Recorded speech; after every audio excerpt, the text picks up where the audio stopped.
आपके कालका विधानसभा में जिस उम्मीदों से लोगों ने वोट दी थी, क्या उस प्रकार कार्य आपके कालका में होते नजर आ रहे हैं? नहीं, कालका में जिस जोश और उत्साह के साथ बनाया था, वो तो कहीं नज़र नहीं आता। चाहे बात सड़कों की करें या फिर और कोई नया काम, जैसे रायपुर रानी में पिछले लंबे समय से सब डिवीज़न की माँग है। अभी तक उसके ऊपर भी कोई किसी तरह का वो नहीं आया और कानूनी व्यवस्था को लेकर के देख लो आप, नाकाम है कालका के अंदर तो पूरी तरह से भाजपा सरकार। अभी तरह का कोई इस तरह का काम नहीं है, जैसे जिस उम्मीद के साथ लोगों ने विधायक को चुना था। समय की तरह ताजी अपडेट देने के लिए हम लोग उपस्थित हैं विधानसभा कालका में। हमारे साथ उपस्थित हैं चौधरी फोमलाल गुज्जर फिरोजपुर, जो राजीव गांधी पंचायती राज संगठन के हरियाणा प्रदेश के अध्यक्ष हैं। आइए करते हैं बातचीत कि इसमें राजीव गांधी पंचायती राज में किस प्रकार के कार्य चल रहे हैं और संगठन को लेकर किस प्रकार विस्तार किया जा रहा है। हमारे बड़े भाई चौधरी फोमलाल गुज्जर फिरोजपुर से। जी सर। नमस्कार भामरी जी, सबसे पहले तो मैं राष्ट्रीय कदम के सभी श्रोतों को नमस्कार करता हूँ। भामरी जी, संगठन को लेकर के हमारा जो प्रोग्राम है वो पूरा ओवरऑल प्रदेश के अंदर जारी है। अभी तक हमने 10 जिले कवर किए हैं। बाकी इसके हमारे जो बचे हुए जिले हैं 13, उनमें हम लगातार कनेक्टिविटी बनाए हुए हैं। उसके बाद संगठन निर्माण का काम जल्दी फरवरी तक लास्ट में फाइनल हो जाएगा। ट्रेनिंग कार्यक्रम कैसे चल रहे हैं आपके? ट्रेनिंग कार्यक्रम हमारा 7-8 फरवरी को करनाल में है। हर महीने हम एक सर्वोदय संकल्प शिविर लगाते हैं और ये सबसे पहले बेसिक ट्रेनिंग है। उसके बाद सर्वोदय संकल्प शिविर के बाद ही आगामी जो हमारे ट्रेनिंग डिपार्टमेंट के कार्यक्रम हैं, चाहे वो स्वराज संगम है या क्रांति संगम है या युवा संगम है, और ये जो प्रोग्राम है इसके बाद लोगों को इसके बाद सिलेक्शन किया जाता है। देखो, मनरेगा जो कार्यक्रम है वो ग्रामीण क्षेत्रों से जुड़ा हुआ है और इस सरकार ने मनरेगा का नाम बदलकर योजनाओं में भी काफी फर्क डाला है। मनरेगा को लेकर आपका संगठन दिन रात सक्रिय है, मीडिया में भी, सोशल मीडिया में भी और पब्लिक में भी। इसको कैसे रखेंगे मनरेगा को लेकर जो ये बदलाव किया गया है? देखिए, ये एक बहुत बड़ा गरीब वर्ग जो था उसके साथ बहुत ही कुठाराघात सरकार ने किया है। बहुत लंबे समय से मजदूर संगठनों ने अपने रोजगार को लेकर के, काम को लेकर के लिए आंदोलन, धरने, प्रदर्शन देश और प्रदेश में किए और जब 2005 में यूपीए की गवर्नमेंट आई, हमारे स्वर्गीय श्री प्रधानमंत्री मनमोहन सिंह जी ने और एक ऐसा कानून लेकर के आए मजदूरों के मांग को देखते हुए, जिसमें 100 दिन का काम हर हाथ को मिले, गारंटी थी उसकी। और उसके बाद अगर काम नहीं मिलता तो 15 दिन के अंदर भत्ता देने का भी प्रावधान था। लेकिन इस गवर्नमेंट ने इसका खाली नाम ही नहीं बदला, इसका पूरा प्रारूप ही बदल दिया।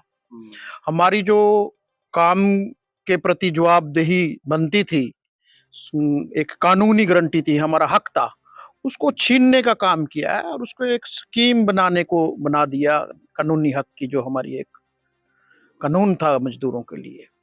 ज़्यादातर अगर देखा जाए इसके अंदर एससी, ओबीसी और महिला वर्ग बड़े पैमाने पर काम करते थे और मनरेगा के माध्यम से जितने भी काम हुए देश और प्रदेश में, अपने आप में रिकॉर्ड है। चाहे वो तालाब की खुदाई को लेकर के है, चाहे रास्तों को लेकर के है, चाहे और भी अलग-अलग प्रदेश में अलग-अलग सिस्टम में हर तरह के काम हुए। और इस कानून को खाली यही हमारे देश में ही नहीं, बाहर के देशों में ही सराहा गया और इसकी तर्ज पर कानून बनाए गए। तो ये मजदूरों के साथ बहुत बड़ा धोखा है। तो पहले अब सरकार ने किसानों के साथ, फिर नौजवानों के साथ, अब मजदूरों के साथ, समझ में नहीं आता किस तरह से ये सरकार काम कर रही है। अब कांग्रेस पार्टी ने, आदरणीय श्री मल्लिकार्जुन खड़गे जी ने और हमारे जननायक श्री राहुल गांधी जी ने पूरे देश और प्रदेश के अंदर मनरेगा बचाओ संग्राम अभियान के तहत एक कार्यक्रम शुरू किया हुआ है, जिसके तहत हमारे आदरणीय अध्यक्ष राव नरेंद्र जी और हमारे विपक्ष के नेता आदरणीय श्री पूर्व मुख्यमंत्री भूपेंद्र सिंह हुड्डा जी ने और पूरी कांग्रेस के शीर्ष नेतृत्व ने। हमारा भी एक 45 दिन का प्रोग्राम है जो प्रदेश के अंदर जारी है। 8 जनवरी से शुरू हुआ था और उसमें मैं भी करनाल का प्रभारी हूँ। हमने भी वहाँ से एक 10 जनवरी को प्रेस कॉन्फ्रेंस के माध्यम से उसकी शुरुआत की, फिर एक दिवसीय उपवास था और फिर 12 जनवरी से लेकर के 29 जनवरी तक हमारे गांव के अंदर चौपालों के जो हैं थे उनके माध्यम से हम मजदूरों को मिले हैं और लगातार मैं तो करनाल में ज़्यादातर बना रहा अपने ज़िले के अलावा, मैं और डिस्ट्रिक्टों में भी ये तो गया हूँ। लेकिन करनाल में एक भारी संख्या में मज़दूरों के अंदर रोष है। हमारी जितनी सभाएँ हैं उनमें निकल कर के लोग आए हैं और अब हमारा अगला जो कार्यक्रम है 6 तारीख का 6 फरवरी का वो हमारा जिला मुख्यालय के ऊपर एक बहुत बड़ा धरना प्रदर्शन होगा 6 को। तो इस तरह से कांग्रेस पार्टी ने हमेशा मजदूरों को साथ दिया है, गरीब का साथ दिया है। तो इसकी लड़ाई हम लड़ेंगे मजदूरों के साथ, कांग्रेस पार्टी खड़ी है। मोहनलाल जी, वैसे तो पूरे हरियाणा में आपका प्रभाव है, लेकिन आपकी कर्म भूमि कालका है। यहाँ से आगे जनता ने अब की बार भाजपा का विधायक बनाया है। क्या कुछ आपके कालका विधानसभा में जिस उम्मीदों से लोगों ने वोट दी थी, क्या उस प्रकार कार्य आपके कालका में होते नजर आ रहे हैं? नहीं, कालका में जिस जोश और उत्साह के साथ बनाया था, वो तो कहीं नज़र नहीं आता। चाहे बात सड़कों की करें या फिर और कोई नया काम, जैसे रायपुर रानी में पिछले लंबे समय से सब डिवीज़न की माँग है। अभी तक उसके ऊपर भी कोई किसी तरह का वो नहीं आया और कानूनी व्यवस्था को लेकर के देख लो आप, तो मैं नहीं चाहता, मतलब नाकाम है कालका के अंदर तो पूरी तरह से भाजपा सरकार। अभी तरह का कोई इस तरह का काम नहीं है, जैसे जिस उम्मीद के साथ लोगों ने विधायक को चुना था।